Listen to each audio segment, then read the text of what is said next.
Hello and welcome to 5-Minute Math. Today we are looking at the Algebra 1 concept of solutions, graphs, and quadratic functions. This is standard A.6C in the great state of Texas, and we are using item number 6 of the Redesign Practice Online STAAR test. If you haven't done so already, please go ahead and take a moment to pause the video, work this problem out on your own, unpause it, and we will look at our answers together.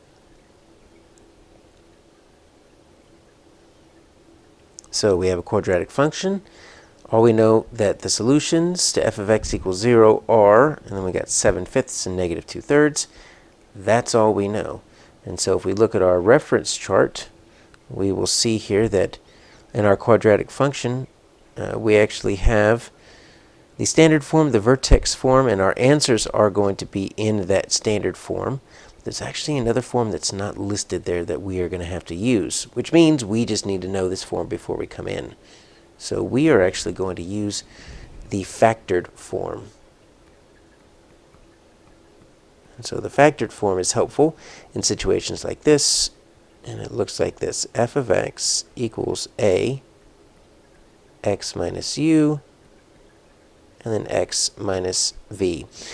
And this is helpful because we know that u and v are actually the solutions, or the zeros, or the x-intercepts, however you want to say that. So we know that when f of x equals 0, we know that x is 7/5 and negative 2/3. That means those are our two solutions. So when f of x equals 0,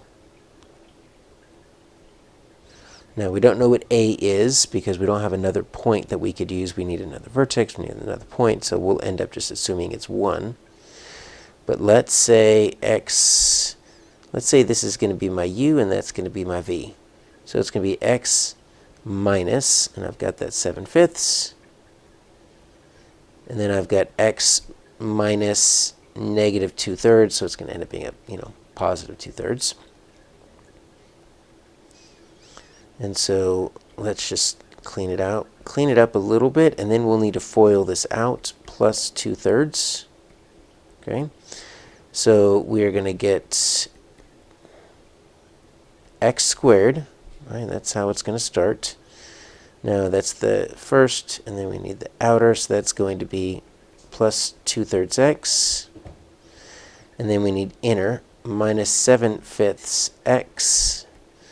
And then we need last, right? So that's going to be a minus 14/15. Now, obviously, we need common denominators here in order for us to do anything. So we can clean this up, and it's going to look like f of x equals, and you know what? We don't know anything about that a, and so we're just going to need to assume that the a is 1. The a lets us know if it's positive, it's an upward facing, and if it's negative, it's a downward facing parabola, but we don't have any other information in here.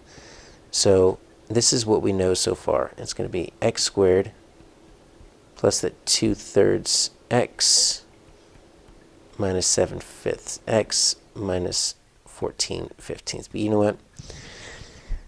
We really need to multiply both sides by 0.